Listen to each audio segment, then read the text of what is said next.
YCP నేతలు పెద్ద పెద్ద లీడర్లు అందరి చేతిలో కూడా చాలా వరకు భూములు ఉన్నాయి. మనం చూసుకుంటే కాకినాడ దగ్గర నుంచి చూసుకుంటే చాలా ప్రాంతాల్లో కూడా అదే. కానీ ఆ లిస్టు మీరు ఏదైనా సేకరించారా? ఇప్పటికీ మీరేమంటున్నారు? కొంత సమాచారమే నా దగ్గర ఉంది, పూర్తి సమాచారం మొత్తం వచ్చిన తర్వాత ఎవరెవరు ఇన్వాల్వ్ అయ్యారో అవన్నీ ఎస్టాబ్లిష్ చేసి will tell you the mechanism also. అందుకే నేను ల్యాండ్ గ్రాబింగ్ యాక్ట్ అన్నాను. గుజరాత్ లో దాన్ని అప్హెల్డ్ చేశారు.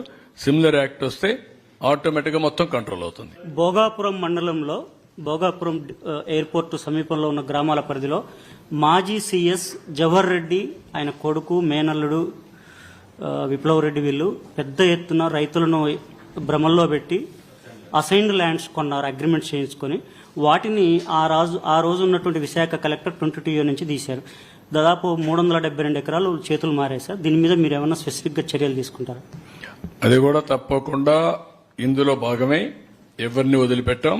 Will examine everything.